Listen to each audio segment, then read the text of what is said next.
Welcome in, ladies and gents. Thank you guys for tuning in for another movie review. This is the 2025 Mickey 17. This is based on a novel, I believe, Mickey 7. This is starring Robert Pattinson, Batman.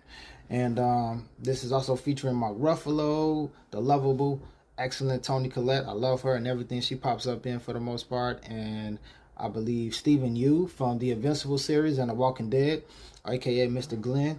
And so this is basically Mickey is him and Steven Yeun's character are initially in the beginning they're best friends who were working on this business that inevitably failed, and I believe Earth is supposed to be in a financial, socio-economical crisis in some ways, and so obviously as Earthlings do, they want to take on an expedition, take a space colony, which I believe is called Niflheim. That's the name of the space colony that they do to find an habitable planet and obviously start to procreate there. And so they do find the planet, but it's a very snowy climate. I don't know if it has a spring or summer or whatever, but right at that moment it's very snowy there. And so they basically, Mickey business fails, and so he joins it, but he is inadequate because he don't have any skills. So they use him as an expendable, and in this experiment that they utilize him, where he basically goes through various trials of death, and they replicate him. They use this brick in order to store all his memory data on. I don't know how that works, but based on the logic and the absurdity of this film, we're just gonna flow with that.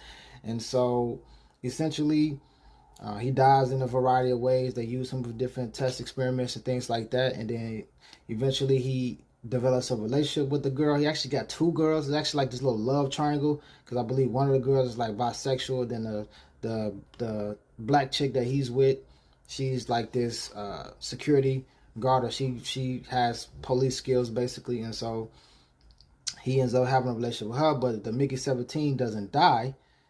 He gets saved by these creatures or whatever. And so because the colony obviously think he's going to die, and they left him in that place to like do some research and things like that, they replicate him and they give him Mickey 18, and Mickey 18 is a more violent Mickey 7 than Mickey 17, a more violent iteration. And so he's trying to stop Mickey 18 from causing so much chaos in his life. And this movie just takes you on a variety of ways, and it just takes you on this nice little whirlwind. It doesn't live up exactly to all the expectations that I had for it overall. It has some good meaning about, you know, the socioeconomical classes and things like that, but it doesn't do, I think, of a great enough job of executing that.